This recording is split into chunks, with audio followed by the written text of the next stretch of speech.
കാസർഗോഡ് ചെറുവത്തൂർ കുളങ്ങാട് മലയുടെ ഒരു ഭാഗം ഇടിഞ്ഞു. മുൻപ് വിള്ളൽ കണ്ടെത്തിയ ഭാഗമാണ് ഇടിഞ്ഞത്. താഴ്ഭാഗത്തെ കുടുംബങ്ങളെ മാറ്റിപ്പാർപ്പിച്ചു.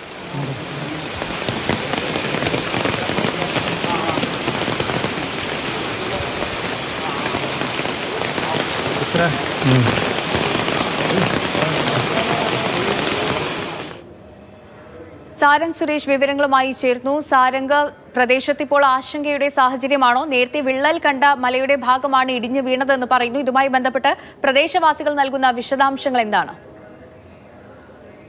സന്ധ്യ, നിലവിൽ ഇപ്പോൾ ആശങ്കപ്പെടേണ്ടതില്ല എന്ന് തന്നെയാണ് ജില്ലാ ഭരണകൂടത്തിന്റെ ഭാഗത്ത് നിന്ന് നമുക്ക് ലഭിക്കുന്ന വിശദാംശങ്ങൾ. നിലവിൽ റവന്യൂ, പോലീസ്, ഫയർഫോഴ്സ് സംഘങ്ങളൊക്കെ തന്നെ കുളങ്ങാട് മല കേന്ദ്രീകരിച്ചുകൊണ്ട് ക്യാമ്പ് ചെയ്യുന്നുണ്ട്. കഴിഞ്ഞ മാസം വിള്ളൽ രൂപപ്പെട്ട സ്ഥലത്ത് തന്നെയാണ് ഇപ്പോൾ മണ്ണിടിച്ചിലുണ്ടായിട്ടുള്ളത്.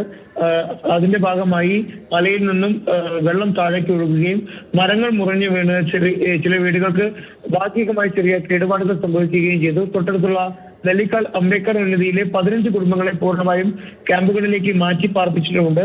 വില്ലേജ് ഓഫീസർ അടക്കമുള്ള ഉദ്യോഗസ്ഥരൊക്കെ തന്നെ സ്ഥലത്ത് ക്യാമ്പ് ചെയ്യുകയാണ്. കുളങ്ങാട് മലയുടെ സമീപ പ്രദേശത്തുള്ള ആളുകൾക്ക് നിലവിൽ ജാഗ്രതാ നിർദ്ദേശം നൽകിയിട്ടുമുണ്ട്. സന്ധ്യ, ശരി, നിലവിൽ ആശങ്കയുടെ സാഹചര്യമല്ല എന്നതാണ് സാരംഗ് റിപ്പോർട്ട് ചെയ്യുന്നത്. അവിടെ വില്ലേജ് ഓഫീസർ ഉൾപ്പെടെയുള്ളവർ പ്രദേശത്ത് ക്യാമ്പ് ചെയ്യുകയാണ്. 15ഓളം കുടുംബത്തെ, താഴ്ഭാഗത്തെ കുടുംബങ്ങളെ അവിടെ നിന്ന് ക്യാമ്പിലേക്ക് മാറ്റി പാർപ്പിച്ചിട്ടുണ്ട്.